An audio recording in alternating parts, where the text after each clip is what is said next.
buenas noches. Este es el programa número 154 de Corrientes, antes y ahora. Programa histórico, cultural, una mirada al pasado, una visión del presente. Programa de 1 hora de duración. Se transmite por Canal 4 Cable Tel Mercedes Corrientes los días martes de 21 a 22 horas. Se reitera miércoles, luego del informativo de este canal, y luego se lo carga en YouTube. Mañana, miércoles, Día de la Virgen de las Mercedes, obviamente feriado departamental, este programa va a ser reiterado el día jueves, a la misma hora luego del informativo de este canal. Estas historias son verídicas, las que viví y reviví en mis largas travesías por los campos correntinos. Otras que escuché de personas que las protagonizaron, donde se reflejan fielmente, sin aditamentos políticos, religiosos o sociales, a los hombres y mujeres productos de la tierra correntina. Las empresas grandes y pequeñas que empujaron la rueda del progreso. Son ellos, no otros, los protagonistas de Corrientes, antes y ahora. En este programa tienen cabida todos los temas que nos ayuden a descifrar nuestro patrimonio intangible. Agradecimientos a Griselda Montiel, a Omar Tonino Lugo, Romina Lugo y José María Calderón, y los auspiciantes, y también a las personas que nos aportan datos para escribir, terminar y agregarle a nuestras historias. Omar Tonino Lugo, el amigo de todos. Persona sencilla, muy servicial, cero maldades, siempre dispuesto. Amante de la música, en especial del chamamé y la cumbia. Durante muchos años integró los Cuatro de Oros como plomo, armaba el escenario, ponía el cablerío con tranquilidad y sapiencia. Hincha fanático de Tarahui e Independiente, los clubes de sus amores. Recién casado, fue a trabajar con su esposa Griselda a Buenos Aires, en un edificio de departamentos. Tuvieron 2 hijos y un tercero que él crió como propio, y sus 2 nietos. Cuando él renunció a su trabajo, regresaron a su amada Mercedes. Durante un tiempo no consiguió trabajo, solo changas. La empresa Yonco lo contrató hace 17 años para la sección lavados y planchados. Aunque no tenía experiencia en la labor, en poco tiempo adquirió la práctica para desempeñar la tarea encomendada. Llegaba 2 horas antes al hospital para acomodar las ropas, obviamente las sábanas con sangre de las operaciones y resto de infecciones. Siempre con una sonrisa. Cumplía su tarea y otras que no le correspondía. Los directivos de la empresa Yonco lo llamaban para recibir novedades y dar instrucciones. Su onda literaria la pudo expresar con publicaciones realizadas en Historias Salvajes de mi Corriente, autor Francisco Fresini, Carritos Fleteros, El Lobizón, El Fantasma del Arroyo Las Garzas, Los Cuatro de Oro y algunos que otros relatos. Es el que seleccionaba los temas chamameceros del programa televisivo Corrientes antes y ahora, que conduce Francisco Fresini y se emite por Cable T los días martes de 21 a 22 horas. Omar era una persona dedicada a su familia. Es otro de los mercedeños que destaco, que perduran en la estima de sus numerosos amigos que lo valoran en su proceder, que lo recuerdan con su gorrita, la misma que llevó en su cajón rumbo a la eternidad. Tunino, la estirpe del correntino bueno, predispuesto a la gauchada, lo destacamos en este programa y lo valoramos en su justa medida y dimensión. Su sonrisa permanente, que no se le borró, aún en los momentos más severos. Falleció el 16 de septiembre, víctima de una cruel enfermedad. Justamente Omar, que era una persona súper buena, fue atacado por una perversa enfermedad que le quitó la vida. Omar no se fue. Está en la inmensa estima con que lo recordamos. Los chamamé que seleccionaba para el programa Corrientes antes y ahora. Las historias que escribió para Historias Salvajes de mi Corrientes. Lo mantendrán vivo a través del tiempo. Omar, otro de los mercedeños que destacamos y exponemos en nuestros relatos de las historias salvajes. Bueno, como dije entonces, Omar seleccionaba la música de este programa. Durante 154 programas seleccionó 2 chamamé para cada programa. Ahora, mañana, como dije ya, va a ser la procesión de la Virgen de las Mercedes. Y yo había escrito ya hace un tiempo un tributo a la Virgen de las Mercedes, que incluso envié a Italia, y mi sobrina se lo llevó esto al Vaticano. Yo también lo entregué acá en la secretaría de nuestra parroquia.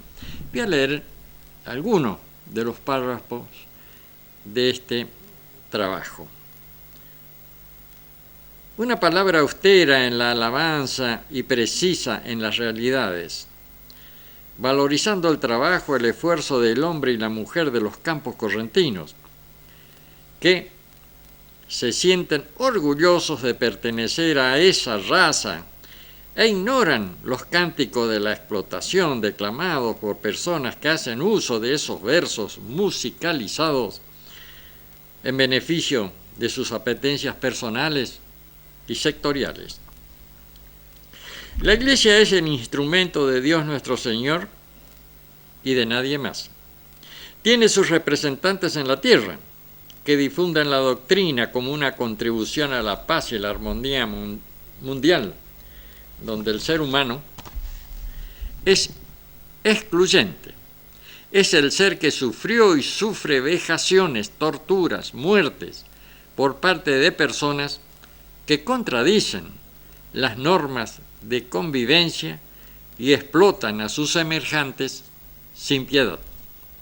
La Iglesia y su doctrina es un bálsamo que proporciona la fe en Dios nuestro Señor, que es la esperanza y la certeza que ayuda a transitar los ásperos caminos de la existencia colmada de obstáculos a vencer para tomar la ruta correcta. La fe mueve montañas y mares, saltea precipicios y elude las barreras para limpiar el camino de los obstáculos y los peligros que generan los intereses. La iglesia es el postrer refugio de los hombres extraviados, un lugar que soslaya,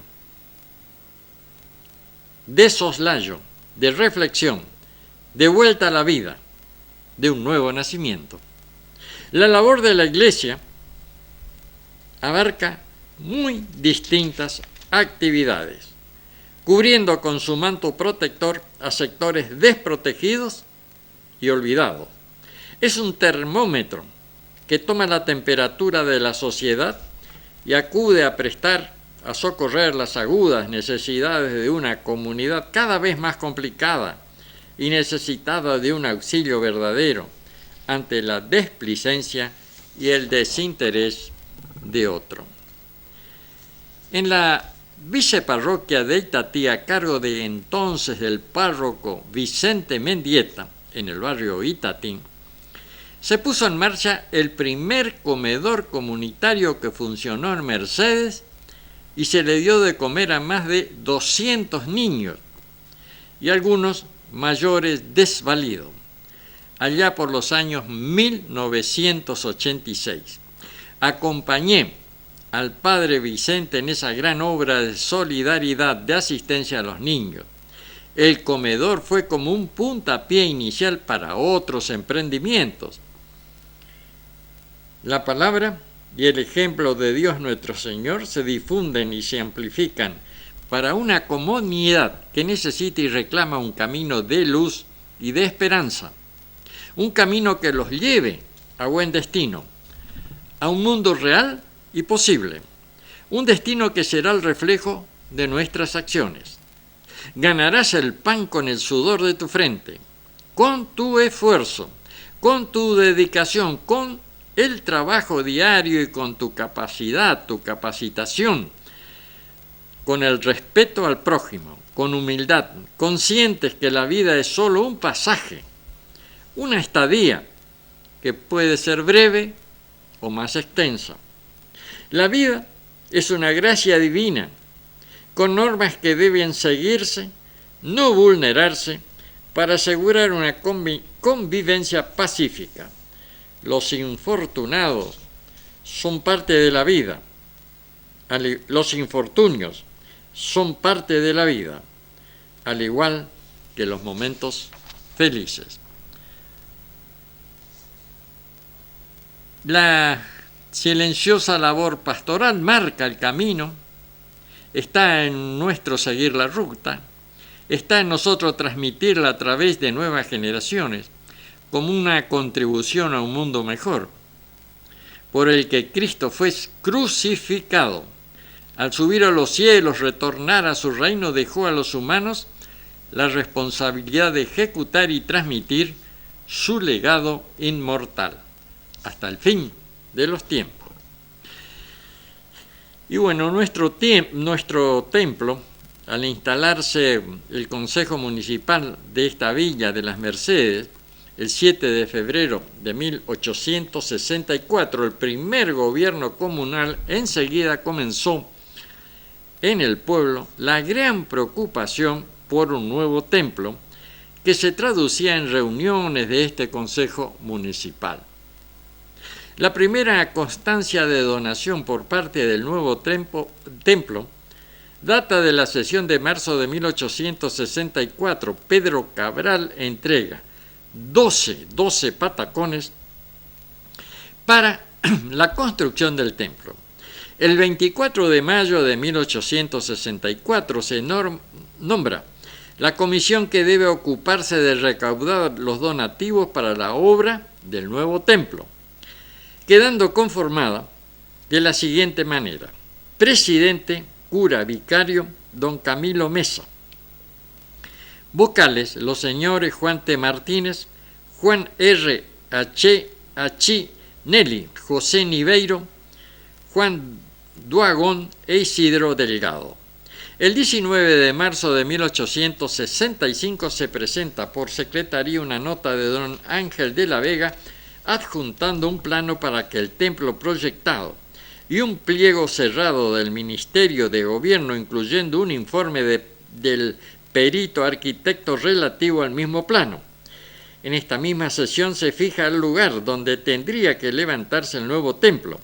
El Consejo Municipal del departamento acuerda que se abran cimientos en un terreno baldío que está contiguo a la presente iglesia, que ocupaba un lugar en la actual casa parroquial, quedando destinada a demolerse más tarde si se pretendiese trazar un patio lateral para el desahogo del nuevo templo. El maestro cincelador don Ramón Carré llega a nuestra ciudad contratado para realizar la obra de la pirámide de la plaza principal. Este fue invitado también para ver y dirigir las obras del nuevo templo en construcción, aceptándolo. Este señor Carré, un verdadero artista en el trabajo de la piedra que cincelaba a buril, se traslada al paraje Itapucú, de cuyas canteras se extrajo la piedra rosada rojiza, granulada, necesaria para todo el templo, y que fuera transportada esta en carretas, tirada por bueyes. En 1881 se inauguró la nave principal, en el 1904 el altar mayor y un magnífico retablo. En 1913 se colocó el nuevo púlpito y se inició la construcción de la casa parroquial. En el mes de julio de 1920 terminó de construir la primera torre y en 1922 se construyó la segunda, tomando así la fisonomía actual. Las 3 campanas fueron donadas por la señorita Leonor y Mercedes Madariaga, adquiridas en Europa. Por decisión de las donantes, estas campanas llevan los siguientes nombres: la mayor, Juana Francisca, y las 2 menores, Leonor y Mercedes, respectivamente. Cabe destacar el gran gesto de la familia Madariaga, ya que con sus donaciones se pudieron realizar en gran medida la terminación de nuestro templo, tal cual lo conocemos hoy. La Comisión Pro Templo resuelve terminar el frente de la iglesia, revirtiéndola con piedra y colocándola en su frente una verja. En cuanto a la construcción de la iglesia, es muy importante destacar el aporte de la colectividad italiana, en la que hace a la dirección de la mano de obra muy calificada de los señores Susi, Castello Hermanos, Bollini, Poletti de la Rosa y José Lavecchi, siendo este último quien pulió las piedras para las columnas que separan las naves. En el año 1926 se decide la colocación de un reloj público en una de las torres. En su interior del templo se destaca una magnífica obra de arte, el cofre que guarda el Santísimo Sacramento y los altares finalmente trabajados en madera. El altar mayor fue construido por la Casa de Ornamentos de Iglesias, Talleres de Altares de José Ferreres y Esgarro e Hijos, de la ciudad de Buenos Aires. Bueno, entonces esta es parte de la historia de nuestro templo, que luego vamos a seguir el próximo programa también leyendo esto, relatando, que digo, yo lo publiqué en tributo a la Virgen de las Mercedes. Este trabajo en algún momento vamos a ver si lo presentamos, ya que el día que habíamos programado presentarlo hubo inconveniente y no pudimos hacerlo en su plenitud, entonces lo suspendimos hasta nuevo aviso, pero en algún momento esto lo vamos a presentar. Tributo a la Virgen de las Mercedes. Ahí tenemos las fotos de las procesiones que se realizan ese día, con una gran asistencia de público, de gente, de devotos de la Virgen de las Mercedes. Mañana, a las 10 de la mañana, la Virgen de las Mercedes recibirá la Rosa de la Paz del orfebre Pallaroy, que recordar que Pallaroy es uno de los orfebres más famosos, más nombrados, distinguidos de la República Argentina ha hecho muchísimos trabajos en el ámbito internacional. Al Papa también le ha hecho algunos trabajos. Son varios los Pagliaroi, padre, y creo que son 2 hijos, pero bueno, no sé quién de ellos habrá hecho esto. Que mañana a las 10 entonces se va a entregar a la Virgen, recibirá la Rosa de la Paz de los Febre Pagliaroi. El próximo programa también vamos a dar detalles y una información más detallada de esta obra realizada, reitero, por el Febre Pagliarois. Escuela normal. Y vamos a tener, hace el 13 de agosto, fue un nuevo aniversario de la creación de la escuela normal. Y ahí estamos viendo en la pantalla algunas de las fotos de las actividades culturales que se realizaban en la escuela. Ahí tenemos un equipo de gimnasia que está en... Y antes se hacía mucho deporte en las escuelas. Ahí tenemos la escuela que está desfilando. Es una foto muy antigua, por eso se ve muy borrosa, pero se puede apreciar cómo desfilaban. La escuela en algún acto patrio seguramente ha de ser esto, de los alumnos de la escuela normal. Decía yo que ahí tenemos un equipo de fútbol. Decía yo que se desarrollaba mucha actividad deportiva en la escuela normal y había fuertes enfrentamientos con la UPM. Bueno, ahí está un acto también cultural donde están un equipo de baile de la escuela normal. Acá tenemos algo de lo que estaba diciendo recién, de atletismo. Tenía una gran actividad esta escuela normal, que se creó como escuela normal. Ahí tenemos más fotos. Escuela normal de maestros nacional. Era una escuela nacional y los maestros, bueno, ahí tenemos una actividad física, una demostración que se hacen todos los años. Veo que son fotos antiguas, que se ven un poco borrosas. Bueno, decía que esta escuela, ahí salían maestros normales nacionales.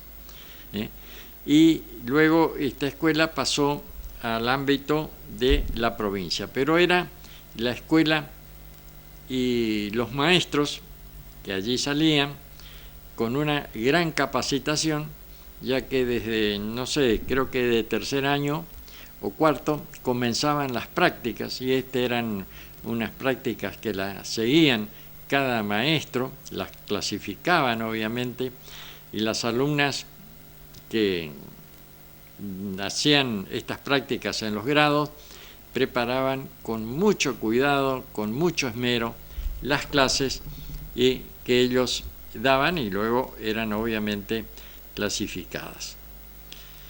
Muy bien. Ahora vamos a ver algo del autoservicio Ñandúay, que es uno de los tantos que hay acá en la ciudad de Mercedes. Y allí se está haciendo productos típicos como chorizos, chicharrón. Todo esto es esto es artesanal, es arte culinario artesanal, que Mercedes ahí se está preparando, que Mercedes tiene, y muchos de estos trabajos. Ahí está el chicharrón, de estos trabajos para ofrecer, no solo a los mercedeños, que obviamente lo consumen y mucho, allí están los arrollados, sino también al turista. Hay estos productos que son artesanales y también el embaipún, el locro, la chastaca. Y entonces es bueno mostrar esto,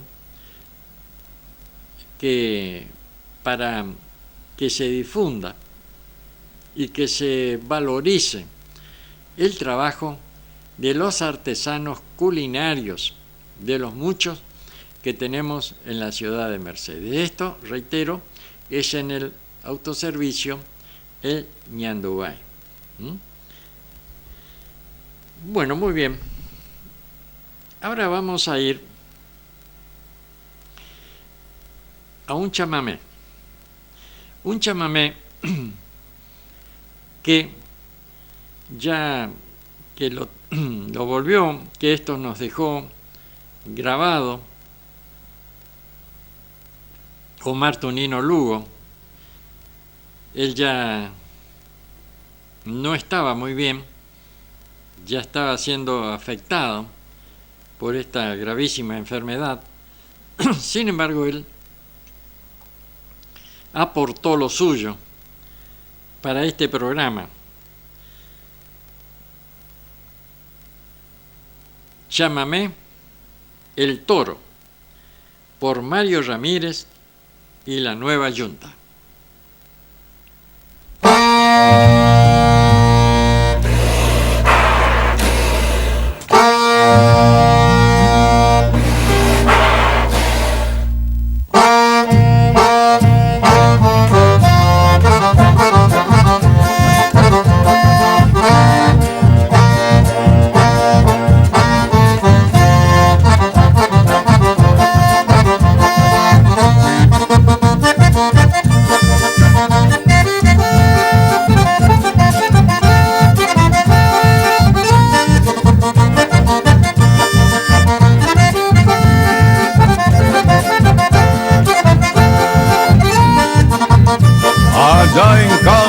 De Corrientes, frente a un arisco rodeo, engreído un toro pampa, brava en la tierra sus pampas, insultándole a un overo.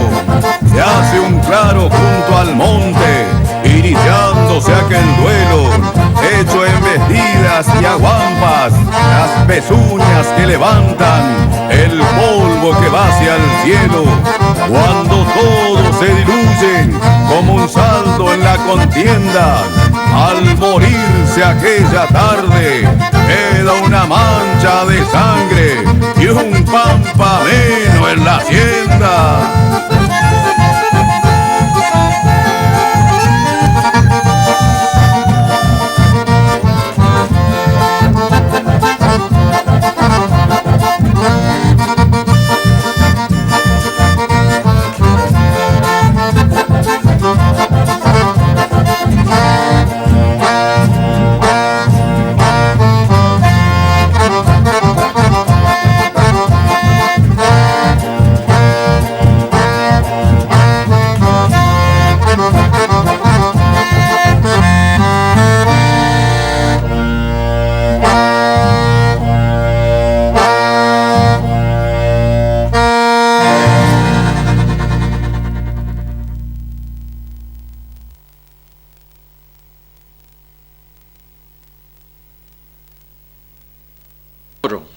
Por Mario Ramírez y la Nueva Yunta.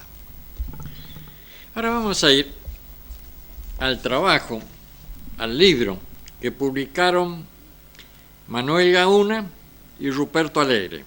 Un gran trabajo, grandísimo trabajo. Siempre lo digo en los programas. Destacamos este trabajo, Mercedes, cuna de acordeonistas.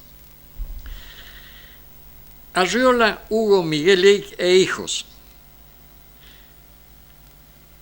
Nació en Mercedes Corrientes el 13 de diciembre de 1952. Acordeonista intuitivo. Desde muy joven animaba fiestas en el campo y la ciudad junto a Pocho Ramírez, Anselmo González, José Barrios. Integró el conjunto Zapucay, también con Sánchez Salinas, Roberto Galarza, Martín Barbona.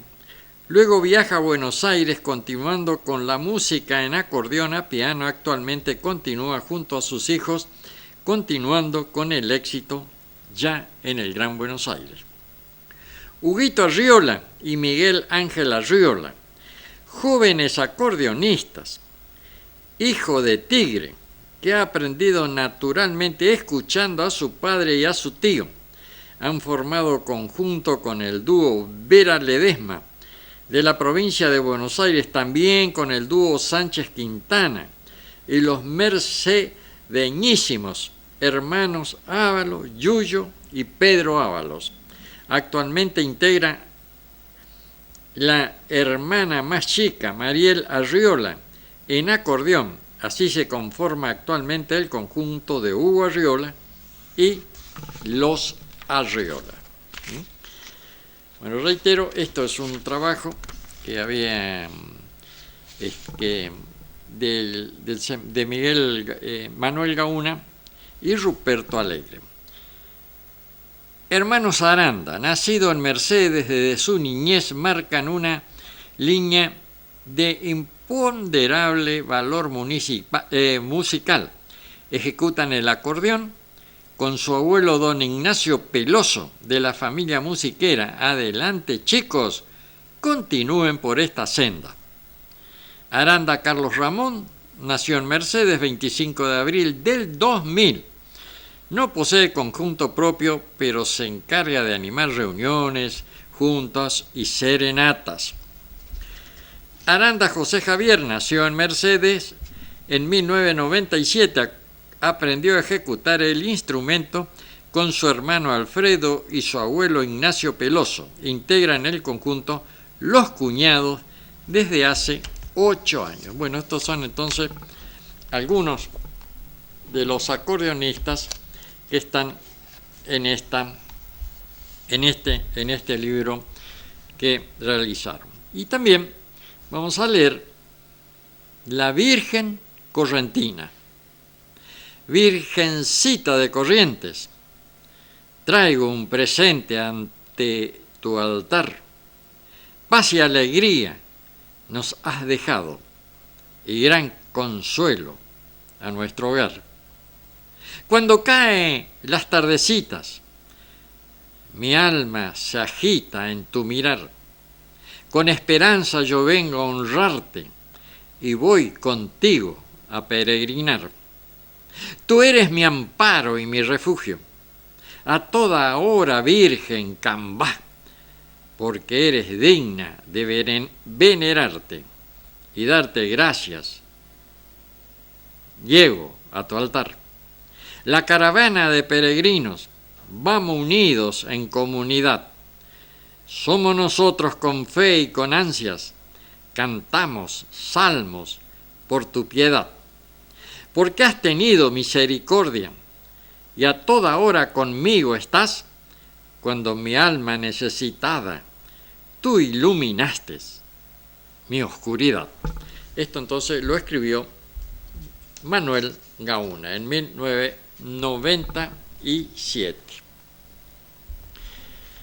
Ahora vamos a ir a la castración de potros, una tarea realmente que antes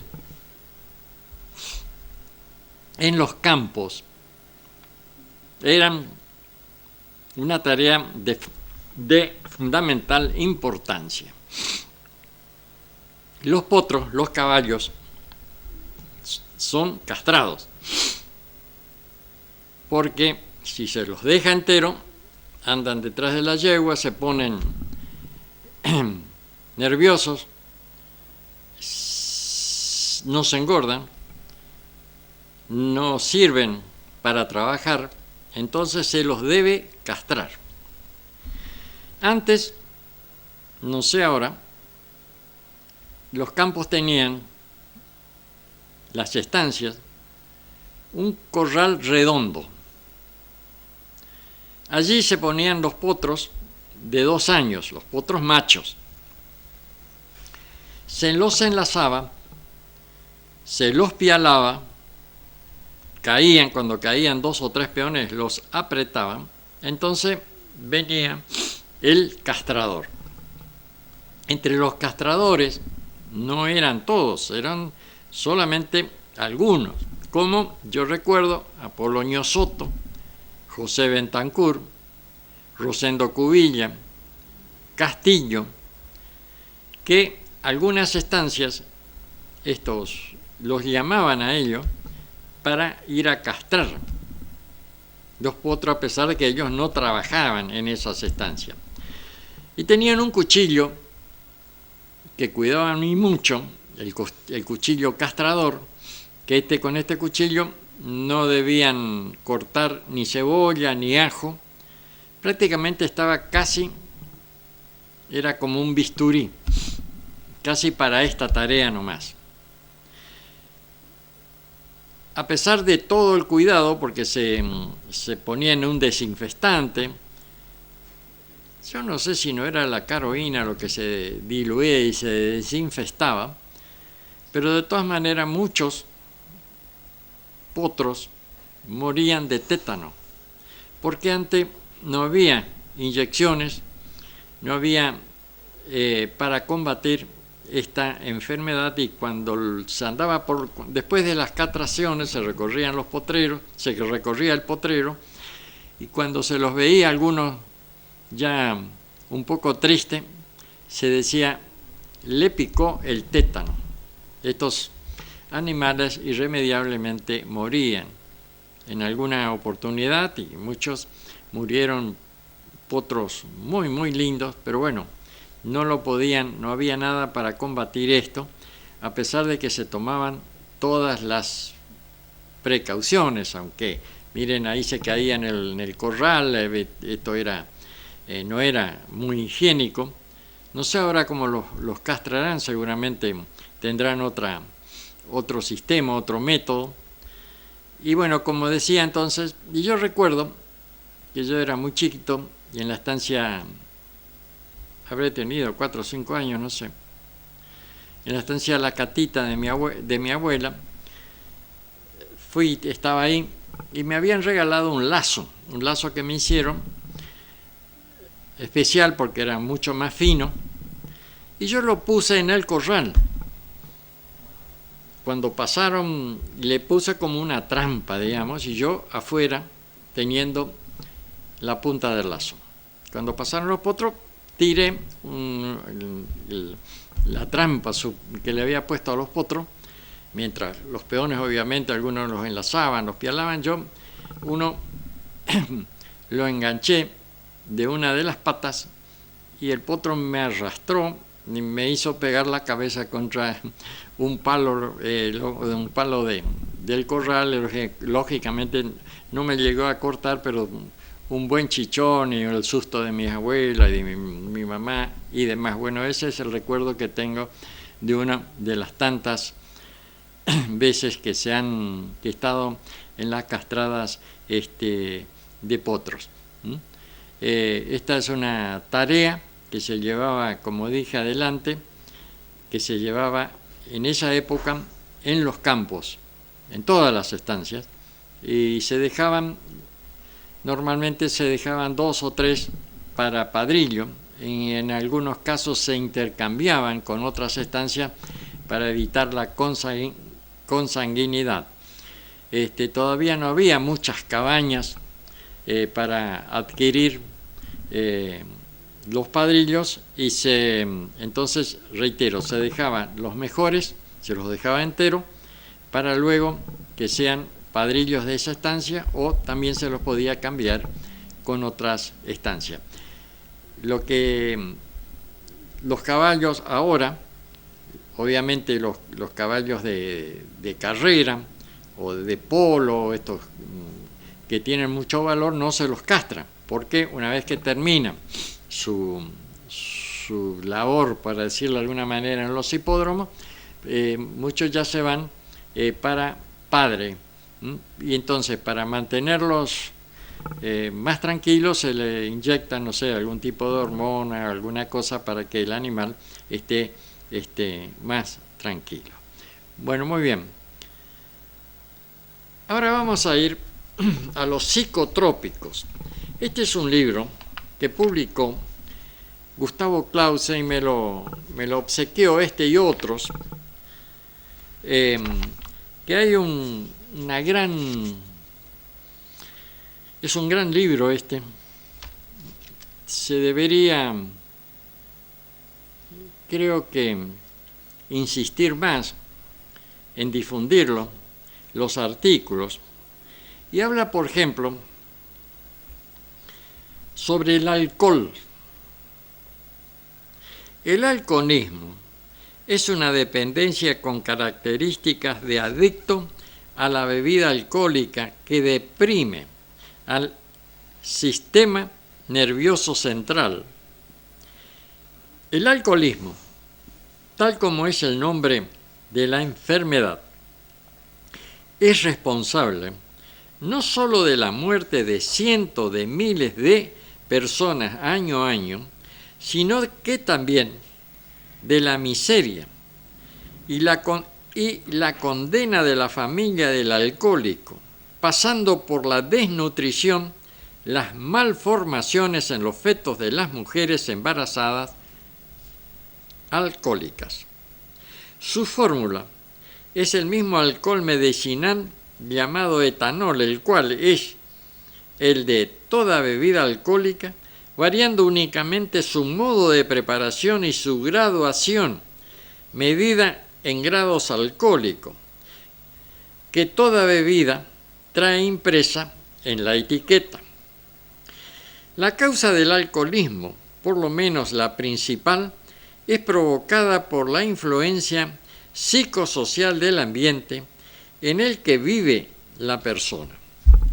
Su característica, por la constante necesidad de ingerir sustancias alcohólicas, así como por la pérdida de la autoestima, control o la dependencia física, el organismo se acostumbra al alcohol y si se lo quita repentinamente lo puede llevar a la muerte o al síndrome de la abstinencia. Estamos hablando entonces del alcohol. Permite mentir bajo esos efectos, de modo que, interrogado, contesta la verdad. Hoy se considera como una violación de los derechos de las personas, ya que se invade su capacidad de defensa. El tema es más legal. Y no quiero entrar en esa área, dice Clausen, que no me corresponde, pero aún así ciertos países tercermundistas la utilizan y primero en usarlo como suero de la verdad fueron los ingleses, la Scotland Yard, División de Inteligencia. Es conocido por todos que en Estados Unidos existe la pena de muerte por diferentes métodos y uno de ellos es la inyección letal utilizada en 19 estados en ese país. Esta inyección contiene 3 productos químicos: tiopental, sódico, barbitúrico, que hace perder el conocimiento rápidamente al reo. 2. Se suministra un veneno denominado bromuro de pancuronio, que es un bloqueador de las plaquetas, paraliza el diafragma y no permite respirar. Se inyecta cloruro de potasio, que despolariza el músculo cardíaco, produciéndole un paro. Actualmente se debate en Estados Unidos si esta acción realmente produce una muerte indolora o existe sufrimiento por parte del condenado. El ácido barbitúrico se sintetizó por primera vez en 1864 por el investigador alemán Adolf Bayer Para esto combinó urea y ácido malónico, derivado del ácido de la manzana, pero el nombre al parecer salió cuando el investigador y sus colaboradores salieron a festejar el éxito obteniendo a una taberna barbitúrica de Santa Bárbara. En sí, el ácido barbitúrico no es farmacológicamente activo, pero los químicos inmediatamente comenzaron a desarrollar una gran cantidad de derivados como droga, veronal, tiopetal, sódico. Recién en 1903 descubrieron en medicina animal que el barbitúrico, denominado Verónica, dormía a los perros, y allí mismo la empresa Bayer lo registró con ese nombre. Los dos investigadores que participaron, Fischer y Mirin, murieron siendo adictos a su creación, ya que el veronal es letal en dosis alta. Es por ello que en los laboratorios clínicos el proteginograma electroforético que lleva veronal se está dejando de usar por su peligro. Los efectos en el cerebro son fatales, ya que se disuelven con facilidad en la grasa del organismo y es allí donde pueden pasar las barreras, alcanzando el cerebro. Allí impiden el reflujo de iones de sodio entre las neuronas, favoreciendo los potasios. Es la llamada bomba de sodio-potasio. Ambas acciones son un obstáculo definitivo para los porcentajes de acción vitales para el funcionamiento cerebral. Bueno, las enfermedades hepáticas, renales, respiratorias severas como asma y la enfermedad obstructiva pulmonar crónica es el uso crónico del Seconal conduce al desarrollo de tolerancias y dependencia. Bueno, entonces es un trabajo de Gustavo Clausi, donde explica con mucha certeza, con muchos detalles, la acción de estos venenos. Ahora vamos a ir al abuso sexual infantil, muy de moda.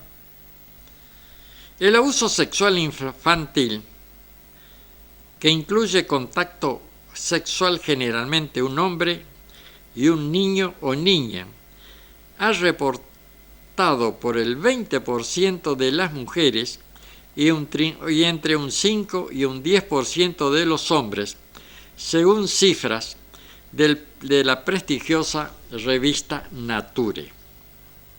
Las encuestas probablemente subestiman la prevalencia, probablemente por falta de reporte de este abuso o por falta en la memoria de quienes lo sufrieron. A pesar que las denuncias acerca del abuso sexual han disminuido notablemente en los Estados Unidos en la última década, hay que tener en cuenta que cerca del 90% de los casos de abuso sexual, 90% de abuso sexual en los casos no son reportados a las autoridades, el 90%. Llamamos a investigadores de ciencias sociales, médicos y científicos a recolectar mejor y más fehacientemente información en la preponderancia en las causas, consecuencias, prevención y tratamiento del abuso sexual infantil. Un reporte de 1996 del Departamento de Justicia de los Estados Unidos ha estimado en $1,5 millones el costo del abuso sexual infantil. Dije mal la cifra, 1.500 millones de dólares. 1.500 millones de dólares el costo del abuso sexual infantil para las víctimas, tan solo en gastos médicos, y ha estimado un impacto total de 27.000 millones de dólares anuales. Mientras tanto, 2 de cada 100 dólares se invierte en investigación en la lucha contra el cáncer. Solamente el 0,05 de cada 100 dólares se destinan a aquellos que han sufrido consecuencias físicas o psíquicas de este flagelo. En el National Traumic es una red que existe a nivel federal que consta de 54 sitios que prevén tratamiento a los jóvenes y a los familiares que están expuestos a esta gran variedad de traumas derivados de esta problemática. Esta red debe expandirse para poder llegar y atender las enormes consecuencias que trae a la salud de los niños, a la salud pública y a los niños, y en particular el abuso sexual infantil. También debería ser apoyado para que se busque y encuentre nuevas formas de tratamiento. Incluso la creación de un nuevo instituto dedicado al abuso sexual y violencia dentro de la familia estaría justificado por los costos monetarios que como emocionales traen el abuso sexual infantil. Bueno, se trata y mucho las adicciones de las drogas. No sé si dentro de eso está el alcohol, el alcoholismo, si hay lugar donde tratarse del alcoholismo. Sabemos que hay, los gobiernos ponen mucho énfasis en combatir el tema de la drogadicción, cocaína y demás, pero no sé si hay para el tratamiento del alcohol. Y leyendo este interesantísimo artículo, también debería haber, no sé si hay, algún lugar donde tratar esto de los abusos, tanto sexuales infantiles o de otras edades, ya que de acá, como lo expresa claramente este artículo, son devastadores las consecuencias de estos abusos. Entonces, creo que lugares donde se trata el tema drogas, que esto es algo muy parcial, de acuerdo a lo que estuve leyendo, porque también habría que incluir el tema alcohol, no sé si en ese lugar o en otros, o había que crear algún departamento para tratar el tema de los abusos sexuales, tanto infantiles como de todo orden. Ahora vamos a ir, que ya estamos finalizando este programa, el programa número 154, a un chamamé, Jajapotama, por el grupo Avareco.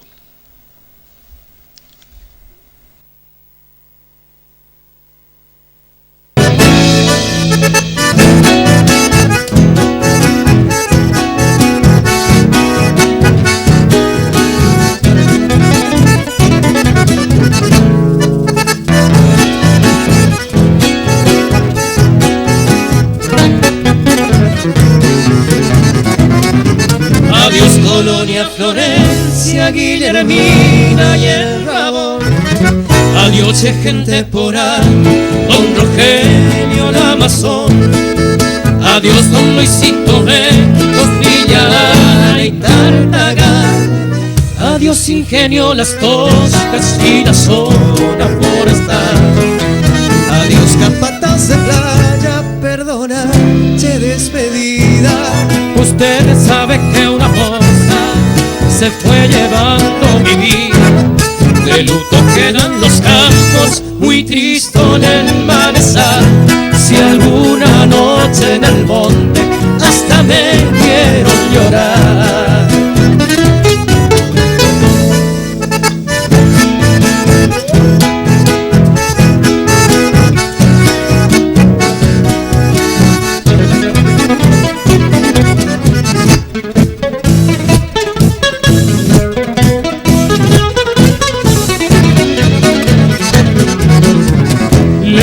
conté de mi desgracias a la Virgen de Itatí, a la Cruz Francisco López, que es milagro guaraní.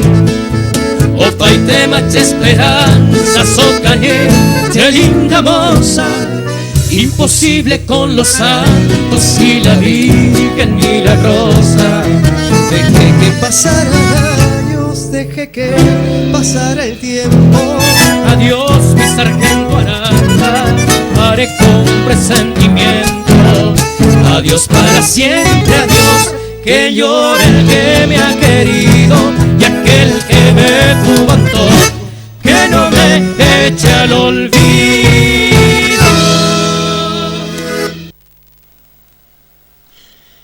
Entonces el chamamé Jajapotama por Gustavo A. Bareco. Este es el último chamamé que seleccionó Omar Tunino Lugo para este programa.